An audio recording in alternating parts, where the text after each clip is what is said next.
जय Hind dear student, welcome to online class of Shri Ram public school. Dear student, मैं अल्पना पांडे आज आप लोग को आपकी पाठ पुस्तक वसंत का पाठ 16 पढ़ाएंगे, जिसका नाम अकबरी लोटा है, जिसके बारे में मैं अपने पहले के वीडियो में भी आपको पढ़ाई थी। बच्चों, इस पाठ के लेकर अन्नपूर्णानंद वर्मा है, जिसका जीवन परिचय तथा कुछ पेज का सारांश मैं अपने पहले के वीडियो में आपको पढ़ा चुकी हूँ, जो आप वहाँ से देख सकते हैं। आज हम लोग इसके आगे पढ़ेंगे।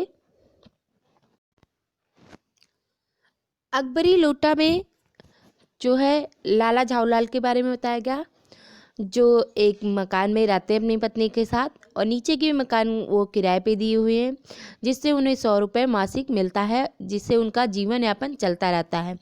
लेकिन वो एक साथ ढेर सारे यानी 250 रुपये देखने को नहीं मिलते, और अचानक एक दिन उनकी पत्नी ने उनसे 250 रुपये मांग लेते हैं। तो जो उन्होंने एक हफ्ते में उन्हें देने का वादा कर दिया, लेकिन जब 4 दिन बीत गए और 250 रुपये वो इकट्ठा नहीं कर पाए, तो बहुत चिंतित हुए और फिर वे अपने मित्र पंडित बिलवासी मिश्र को इस विपदा को सुनाया। चूँकि पंडित जी के पास भी 250 रुपये नहीं थे, इसलिए उन्होंने कहा कि सप्ताह के अंतिम दिन मैं आपसे मिलूँगा। सप्ताह का अंतिम दिन था, पंडित जी पैसों की व्यवस्था नहीं कर पाए थे और लाला को भी पैसे नहीं मिले थे। वो बहुत चिंता में अपने छत पर टहल रहे थे। उन्हें प्यास लगी, उन्होंने अपनी पत्नी से पानी पीने को मांगा, जो एक लोटे में पानी लेकर आई थी। वो पानी एक घूंटी पिए होंगे कि लोटा नीचे गिर गया और एक दुकान से टकराते हुए वह लोटा एक अंग्रेज के पैर को नहलाता हुआ पानी से उनके पैरों पे जा गिरा, जिससे अंग्रेज बहुत गुस्सा हुआ और बहुत ज़्यादा शोर मचाने लगा। सब लोग वहाँ इकट्ठा हो गए। उसी समय पंडित बिलवासी मिश्र भी आए। वे सारी भीड़ को हटाएं और अंग्रेज से पूछे अब क्या किया जाए। अंग्रेज ने कुछ जब जाना कि लाला ही उस लोटे के मालिक है, तो उन्होंने उसे अपराधी बताया और जो है इस पुलिस के हवाले करने के लिए कहा।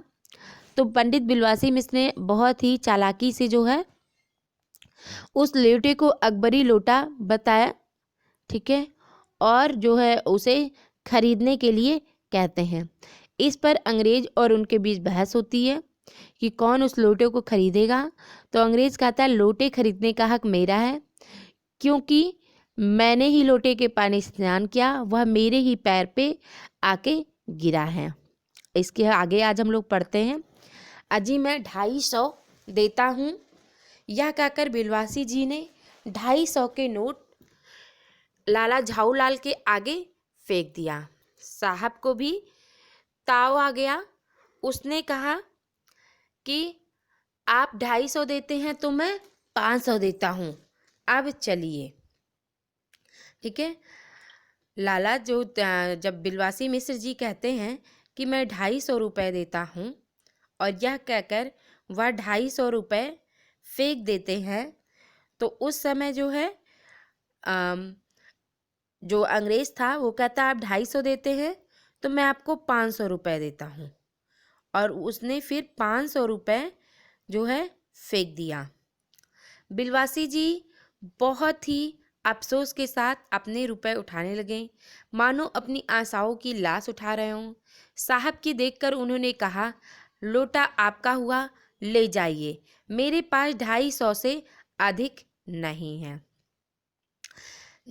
बिलवासी जी जो थे वो बहुत ही अफसोस के साथ जो है अपने रुपए उठाने लगे। जैसे लग रहा था आशा ही नहीं, उनकी जो इच्छा थी वो खत्म हो गई है। ठीक है। और वो बहुत ही अफसोस के साथ बहुत ही इच्छा अपने उसके लोटे को उठाने लगे, रुपए को उठाने लगे और साहब की ओर देखकर कहने लगे लीजिए, आपने 500 दिया है, इसलिए यह लोटा आपका हुआ। आगे यह सुनना था कि साहब के चेहरे पर प्रसन्नता की कूची गिर गई। उसने झपट कर लोटा लिया और बोला अब मैं हंसता हुआ अपने देश लौटूंगा।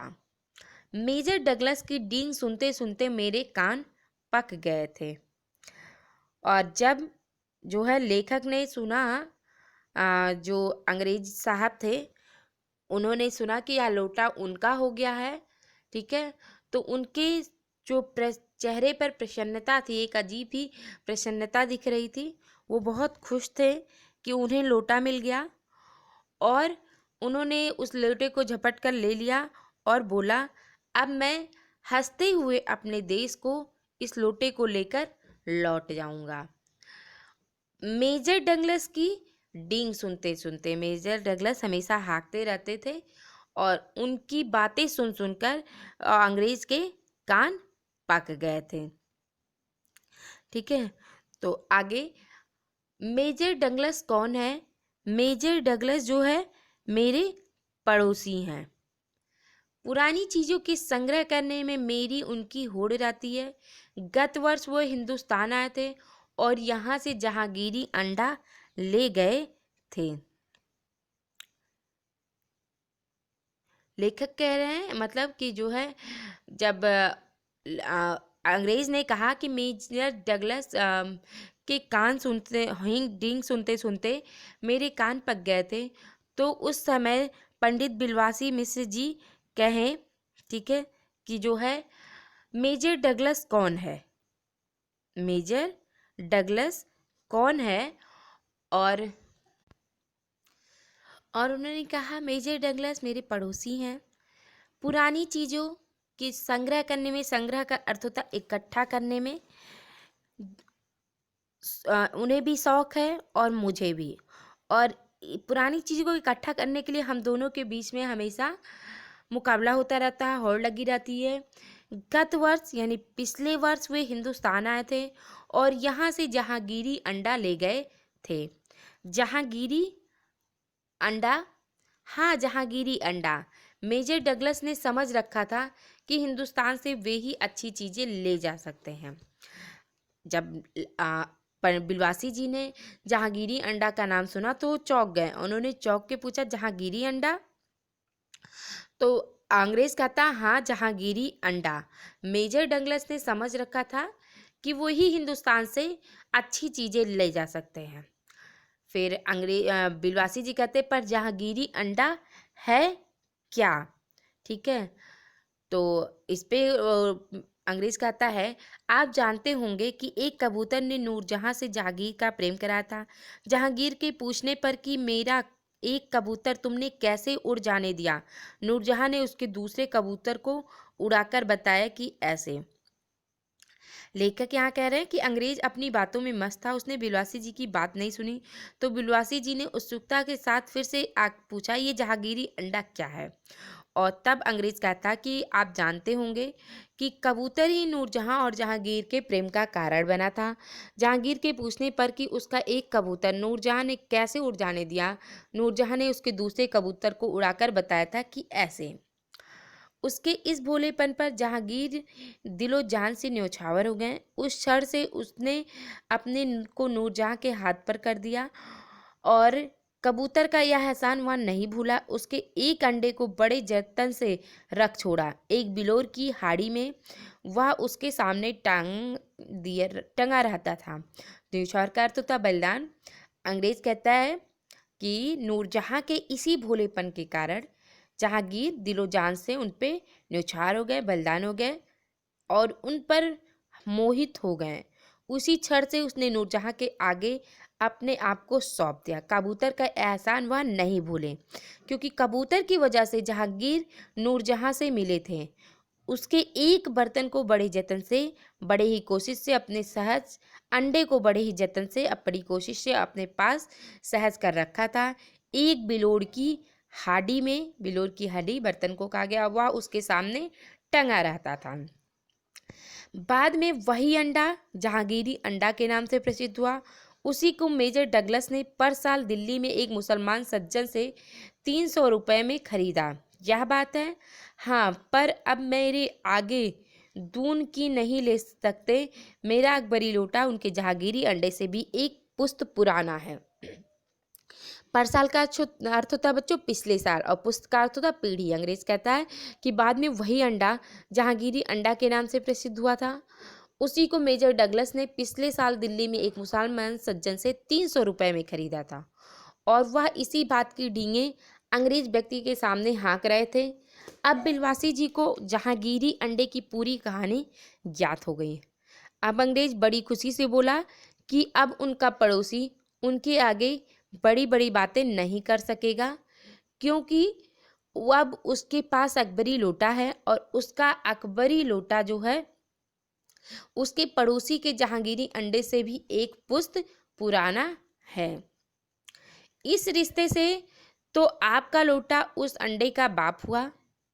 साहब ने लाला झाऊलाल को 500 रुपये देकर अपनी राह ली।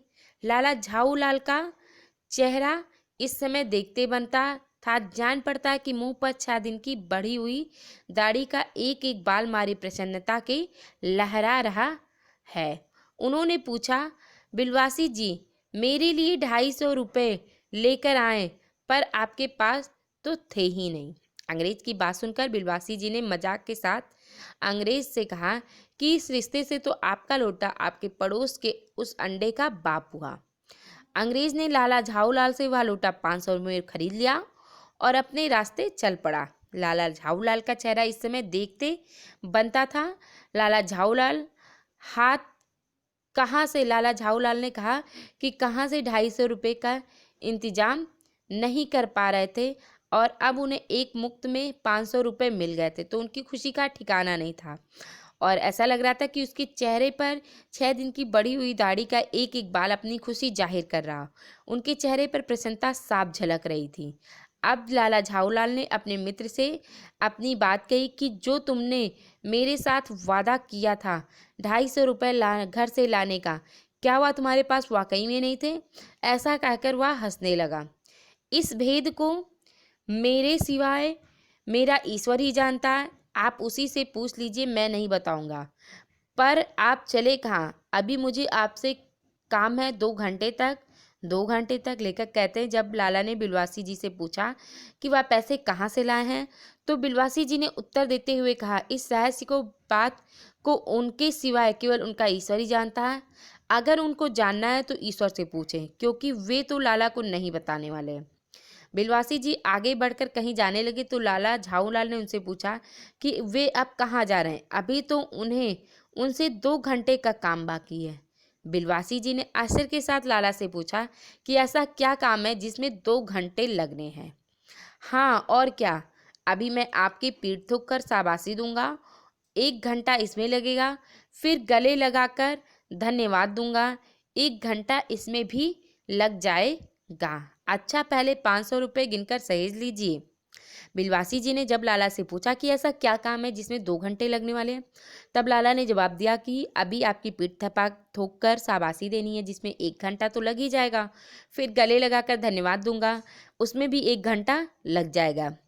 अब लाला झाऊलाल की खुशी का कोई ठिकाना नहीं था। वो अपने मित्र के पेट को ठोककर उनको शाबाशी देकर उनका धन्यवाद करना चाहते थे, क्योंकि यह सब उन्हीं की वजह से हो सका था। बिलवासी जी ने लाला से कहा कि यह सब बाद में करना, पहले यह सब जो 500 रुपये आपको मिले हैं उन्हें जरा संभाल कर गिनकर अपने पास रख लीजिए। रुपया अगर अपना हो तो उसे सहेजना एक सुखद मनमोहक कार्य है कि मनुष्य उस समय सहज में ही तन्मयता प्राप्त कर लेता है। लाला झाऊलाल ने अपना कार्य समाप्त करके ऊपर देखा, पर बिलवासी जी इस बीच अंतर ध्यान हो गए। यहाँ बच्चों, सुखद का अर्थ है सुख देने वाला और तन्मयता का अर्थ है लगन। लेखक कहते रुपया अगर अपना हो तो उसे संभाल कर रखने में एक अलग ही सुख की प्राप्ति होती और मनुष्य उस समय अपने आप में बड़े ही लगन के साथ उसे इस्तेमाल करने की सोचता रहता। लाला झाऊलाल ने जैसे ही पैसा संभाल कर रखा और ईश्वर का धन्यवाद करते हुए ऊपर देखा, तब तक बिलवासी जी वहां से चले गए थे। उस दिन रात्रि में बिलवासी जी को देर तक नींद नहीं आई। वे चादर लपेटे चारपाई पर पड़े रहे। 1 बजे से वे उठे। धीरे धीरे, बहुत धीरे से अपनी सोई हुई पत्नी के गले से उन्होंने सोने की वह सीकड़ी निकाली जिसमें एक ताली बंधी हुई थी। फिर उसके कमरे में जाकर उन्होंने उस ताली से संदूक को खोला। यहाँ ताली का अर्थ होता चाबी और संदूक का अर्थ होता बक्सा। लेखक कहते हैं कि उस दिन रात में बिलवासी जी को देर तक नींद नहीं आई थी। वे चादर लपेटे चारपाई पर ऐसे ही पड़े रहे। करीब 1 बजे वे अपने बिस्तर से उठे थे। उन्होंने धीरे धीरे अपनी सोई हुई पत्नी के गले से सोने का छल्ला निकाला जिसमें एक ताली बंधी हुई थी। ताली का अर्थ होता चाबी बंधी हुई थी। फिर उसके कमरे में जाकर उन्होंने उस ताली से यानी उस चाबी से संदूक को यानी बक्से को खोला और उसमें चुपचाप पैसे रख दिए। इसका अर्थ यह हुआ था कि जो पैसे वे लाला की मदद के लिए ले गए थे वे उन्होंने अपनी पत्नी के बिना बताए उसके संदूक से निकाल कर ले गए थे। और यही कारण था कि यही राज था कि जो केवल वे और ईश्वर ही जानते थे। उसमें 250 के नोट ज्यों के त्यों रखकर उन्होंने उसे बंद कर दिया और फिर दबे पांव लौटकर ताली को उन्होंने पूर्ववत अपनी पत्नी के गले में डाल दिया। इसके बाद उन्होंने हंसकर अंगड़ाई ली और उस दिन सुबह 8 बजे तक चैन की नींद सोए। लेखक कहते कि बिलवासी जी ने जो 250 रुपए ले लाला की मदद के लिए निकाले थे उन्होंने उन रुपए को उस संदूक में ज्यों के त्यों रख दिया और उसे बंद कर दिया। फिर वे बिना किसी आवाज़ के लौट कर आए और ताली को उन्होंने पहले की तरह अपनी पत्नी के गले में डाल दिया। सारा काम सफलतापूर्वक हो जाने के बाद उन्होंने हंसकर अंगड़ाई ली और अपनी जीत की खुशी मनाते हुए सो गए और दूसरे दिन सुबह 8 बजे तक चैन की नींद सोए। तो बच्चों आज हमारा पाठ यहाँ पे पूरा हो गया। आप इस वीडियो को ध्यानपूर्वक देखिएगा। Thank you and have a nice day.